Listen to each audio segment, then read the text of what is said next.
My mom said my wife tricked me into marrying her and called her a gold digger. So I showed her the prenup and the deed with only my wife's name on it. When my mom said my wife tricked me into marrying her, I laughed. Not because it was funny, but because I knew exactly what she was really trying to say. I'm Aaron, 32 male. I'm a CPA, and I've been married to Leah, 30 female, for 3 years. Leah's not flashy. She's not the type to charm a room or fake smile through family dinners. But she's real. She's kind in this soft, quiet way that sneaks up on you. She reads too much, rescues stray cats, and loves me like I hung the moon even when I forget to take out the trash. And somehow, in my mom's eyes, that makes her dangerous. My mom, Denise, 57 female, has never liked Leah. Not from day one. She's the type of woman who thinks good manners and the right handbag are moral indicators. The kind who believes a woman should match her man's station, whatever the hell that means. When I brought Leah home for the first time, Mom looked at her thrift store dress and flat shoes like she was allergic. She never said it out loud, not at first. She'd just smile too wide and say things like, "She's so low-key," or "She's very natural." But over time, the digs sharpened. Like when Leah and I hosted Thanksgiving and Mom brought her own centerpiece because the table felt a little bare. Or when she asked Leah at Christmas if her real family celebrated holidays differently. It all came to a head last weekend at my niece's birthday party. Leah and I were helping clean up when I heard Mom muttering behind me to Aunt Marcia. I'm telling you, Leah tricked him. Probably cried some sob story, acted helpless. She saw Aaron coming a mile away. Girls like that always do. She's a gold digger in discount shoes. I froze. My wife, the woman who supported me through 2 brutal tax seasons, who stayed up with me when I had panic attacks and didn't blink when I wanted to leave my 6-figure job to open my own firm. A gold digger? I didn't say anything then. I waited. Let her enjoy the party. Let her hug her grandkid and hand out leftover cake. I helped Leah load the car, drove us home, sat on it for a full 24 hours. Then I invited my mom over for coffee. When she arrived, Leah stayed upstairs. I made sure Mom had her tea just the way she liked it. Stevia, oat milk. One of those pretentious biscotti sticks she likes to nibble like she's in some Nancy Meyers movie. And then I pulled out 2 things. The prenup and the deed. Just wanted to clear something up, I said, laying them out. This prenup? I wrote it. Leah didn't want one, said it felt cold, but I insisted. I flipped to the page where it says, "She waives any right to my business, savings, retirement, everything." And this deed? I held up the paper. To our house?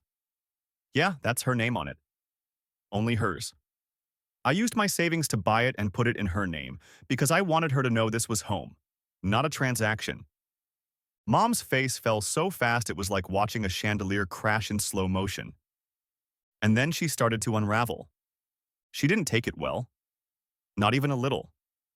At first, Denise just stared at the papers like they were in a foreign language. I watched her eyes scan the signatures, her lips tightening like she'd bitten into something sour. She tried to laugh it off. Tight, brittle, fake. Aaron, sweetheart, this isn't necessary. You don't have to prove anything to me. But I wasn't smiling. Actually, I do.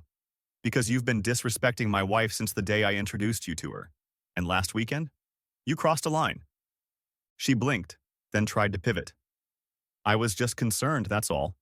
You've always been so generous and well, she doesn't exactly come from much, does she? I just didn't want you to be taken advantage of. I don't know what snapped in me at that moment, but it did. Maybe it was the way she said doesn't come from much, like Leah was charity. Maybe it was the fact that Leah had heard every word she said at that party and hadn't said a damn thing back. Just swallowed it, smiled, and kept helping clean up someone else's kid's birthday. You mean because her mom worked nights and her dad left when she was 12? I said, voice sharp. Because she worked 2 jobs to put herself through community college? That's what makes her suspicious to you? Denise had the audacity to clutch her chest like I'd struck her. That's not fair, Aaron. You're twisting my words. I've always tried to be welcoming. No, you've tried to be polite. There's a difference. And honestly, you're not even good at that anymore. The room went dead silent. I could hear the clock ticking in the hallway, Leah's soft footsteps upstairs, probably pacing because she knew something was going down. Denise stood up slowly, like a villain in a soap opera who's just realized her blackmail scheme has unraveled. You're letting her turn you against your own mother. I laughed. I actually laughed. No, Mom, you did that yourself. Then she did what Denise always does when she's losing. She got loud. Your father would be ashamed of you, she snapped. Letting some girl manipulate you, disrespect your own blood. My father, I interrupted, told me before he died that if I found someone who made me feel safe and at peace to never let her go. Leah does that. You don't? That shut her up. For a second. Then came the storm. She started crying. Loud, theatrical sobs, mascara streaking like someone just canceled Christmas.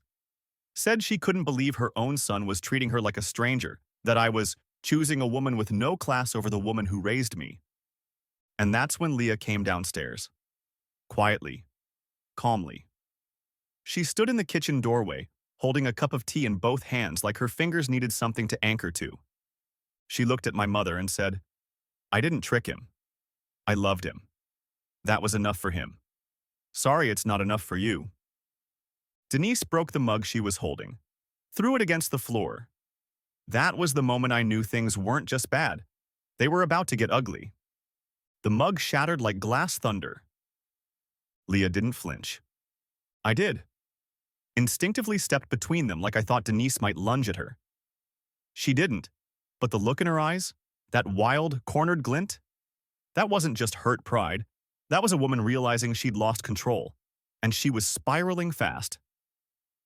You ungrateful little bitch, she hissed. I welcomed you into my family, and this is how you repay me? Turning my son against me? Leah set her tea down with this eerie calm. You never welcomed me. You tolerated me. There's a difference. Denise took a step forward, her voice cracking. You stole him. I had plans for him, real plans. And now you're dragging him into God knows what, with your rescue cats and your discount furniture and your poor girl act. I could feel the rage in my chest like a second heartbeat. Enough, I said, louder than I meant to. My voice echoed through the kitchen, sharp and final. Get out.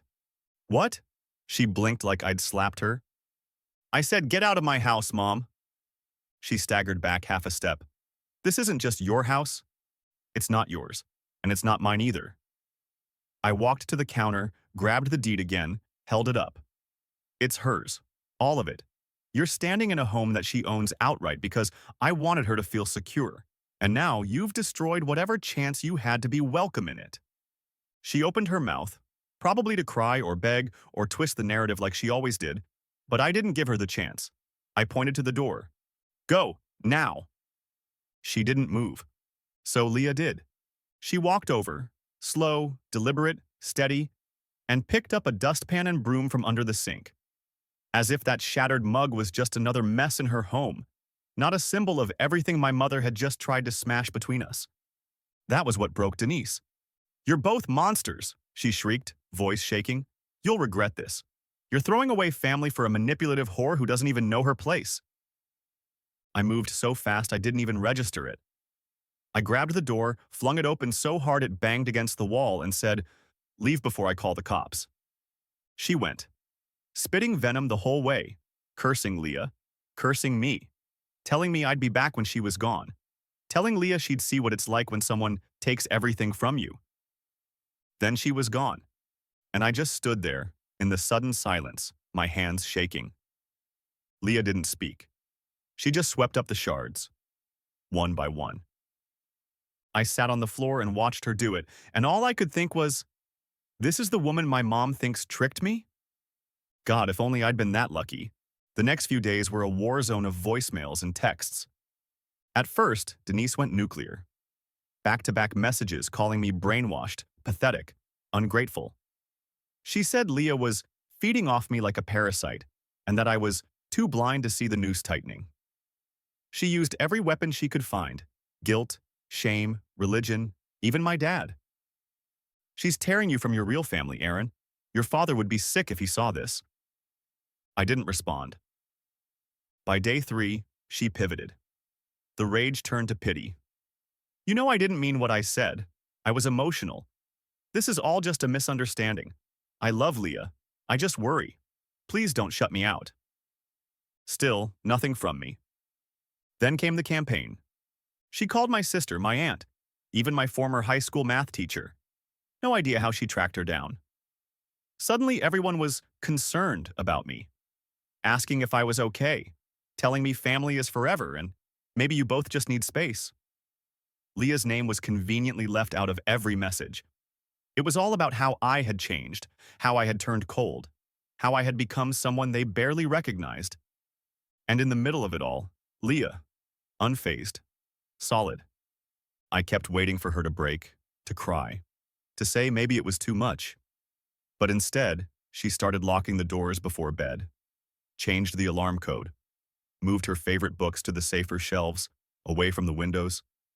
And every night she'd sit next to me on the couch and just be there, quiet, steady, present, until the knock came. Saturday morning around 10 a.m. I was still in sweatpants, Leah in one of my old hoodies. We were on the couch, sipping coffee, watching some baking show with judges who took cupcakes way too seriously. And then, bam, bam, bam. I opened the door, thinking maybe UPS or a neighbor. But no, it was Denise, in full war paint. Eyes puffy, lips red, holding a photo album in her hands like it was some sort of emotional evidence. I'm not leaving until you hear me out, she said, pushing past me before I could say anything. Leah stood up, instantly. Calm, but alert. Denise didn't even glance at her. She walked straight to the dining table, slapped the album down, and opened it. Remember this? She said, flipping to a picture of me at 10, grinning next to a science fair project I barely remember. You were mine before she ever came along. I was there for every scraped knee, every fever, every graduation, and now what? You just throw me away like garbage? I didn't answer. You want to know who's really manipulative? She snapped. It's her. She came from nothing and now she has you, this house, everything. You think she'd still love you if you lost it all? And that was it. That was the sentence that would come back to haunt her. Because I had already lost everything once, and Leah was the only person who stayed. Update 1. Wow. Okay, first off, I didn't expect this story to blow up. I've read every comment, even the ones that said I'm a mommy's boy in denial. Until recently. Fair. Some of y'all made me laugh when I desperately needed it. One guy said my mom sounds like a final boss Karen. Another told me to buy Leah a sword and let her defend the deed. Honestly, iconic. To those of you who said Leah deserves better than my past silence, you're right. I showed her the post, and she cried. Not because of what my mom did, but because thousands of strangers saw her worth when my own family never did. A lot has happened since I posted. Short version? Denise is unraveling. After the photo album ambush, we didn't respond to anything. Radio silence. So she upped the ante. Showed up to my office in full crocodile tears mode. Told my receptionist she was worried I was being isolated. Claimed Leah was emotionally abusing me. I had to walk her out personally while half my staff pretended not to eavesdrop. She screamed, "He's not even allowed to talk to his mother anymore," before security stepped in. We installed cameras that night. Then, because chaos never travels alone, Denise tagged me in a Facebook post. A collage of childhood photos with a caption, "Raising a son who forgets his mother is the hardest heartbreak." My phone blew up. Old family friends, co-workers, even my barber texted, "Dude, what the hell?" But the best part? Leah commented. Just one sentence. Mothers raise sons. Wives stand beside men. Mic dropped. We're not backing down. The locks are changed. The boundaries are set. And the next time Denise shows up, we'll have more than cameras ready. Because this isn't just about Leah anymore. It's about reclaiming peace. More soon. There's one last move I haven't told you about. And it's going to hit harder than that deed ever could. The final move started with a dinner invite. Not from me, from my cousin Trish. She works in PR, the kind of person who turns scandals into soft launches, and once helped a pastor rebrand after cheating on his wife with 3 church volunteers. Denise had called her too, played the pity card, told her I was brainwashed, and Leah was controlling who I could see. Trish invited us to dinner under the guise of family reconciliation. Said she just wanted to mediate. Neutral ground. Safe space. Leah wasn't thrilled, but she agreed, because she doesn't flinch in the face of smoke. We showed up to this trendy farm-to-table place where the menu has things like bone marrow brulee and water that costs extra. And right there, center table, was Denise, flanked by Trish, Uncle Rob, and 2 cousins I hadn't seen since I got braces. She'd turned it into a damn intervention. "Thank you for coming," Denise said, like she was hosting a grief counseling session. "We just want to understand." I was halfway through a bitter laugh when Leah placed a folder on the table. No warning, no preamble. Just slid it across like it was a damn you-know reverse card. Denise looked confused. "What's this?" "Screenshots," Leah said softly. "Texts, emails, voice messages. From you. The ones where you call me a leech, a whore, a mistake.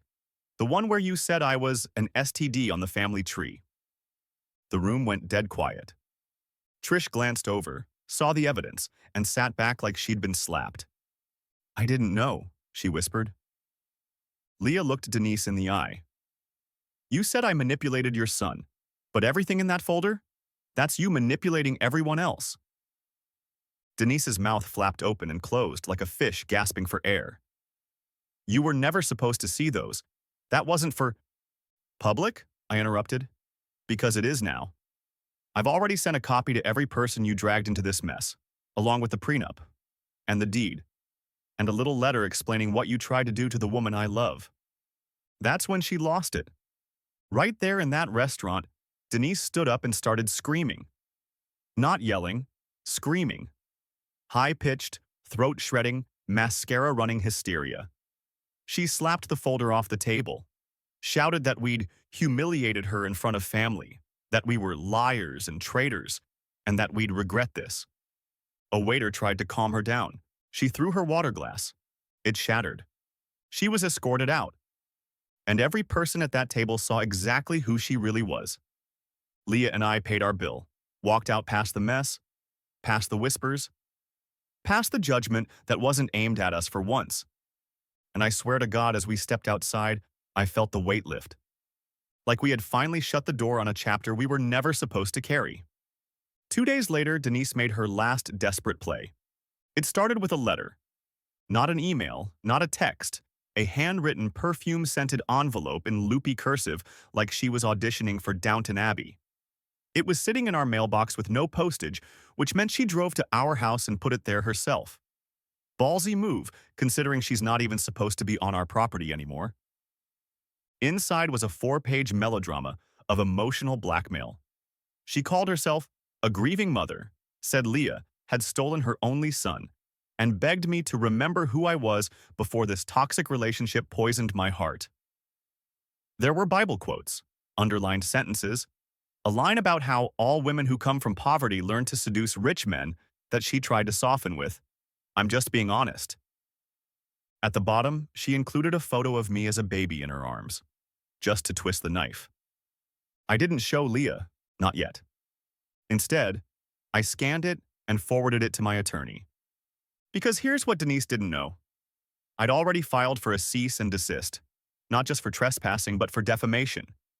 All those texts and voicemails she left, the slander she sent to clients, family, even my business partner. Yeah, that's actionable. And I wasn't just done personally, I was done legally. Later that night, Leah and I were in the kitchen. I finally told her about the letter. I expected her to cry, or rage, or retreat. But instead, she went quiet. Then she did something that shattered me. She pulled out the wedding album, the one she kept tucked on the shelf behind the fiction novels. She flipped to a photo of us dancing at the reception, her in that soft blue-gray dress. Me smiling like an idiot who had no idea how much love could weigh.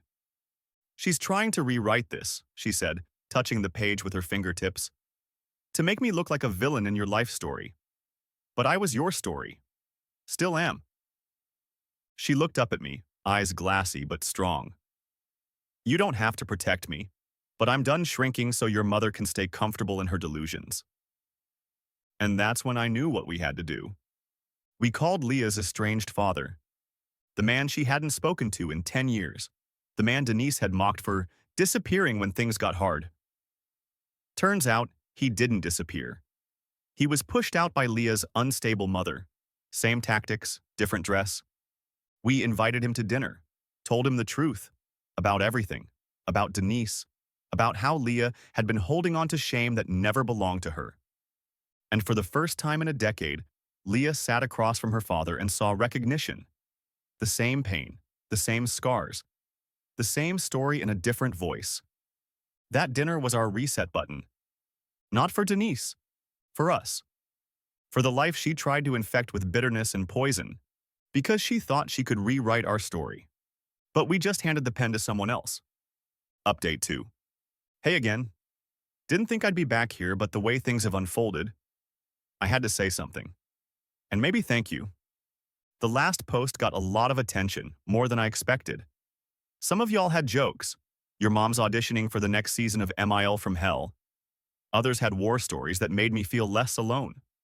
A surprising number of you wanted to buy Leah a drink, a sword, or both. Respect.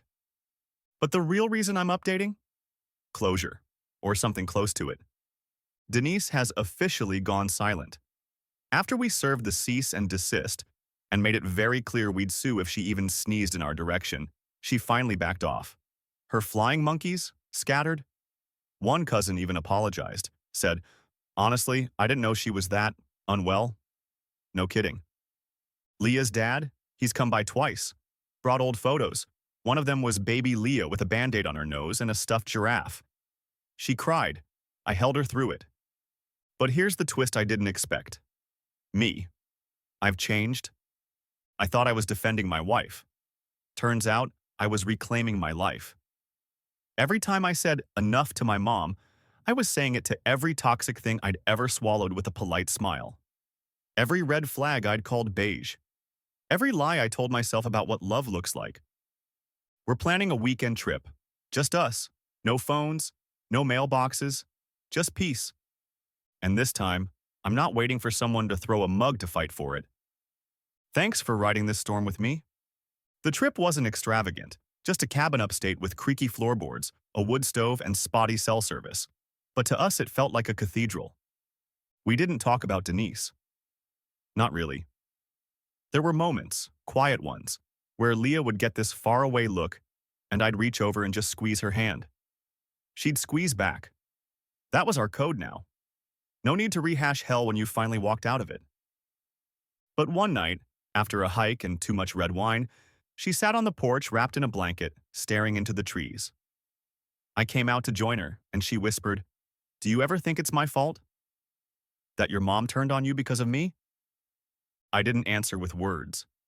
I kissed her knuckles, one at a time, then said, "She turned on me because I stopped letting her win.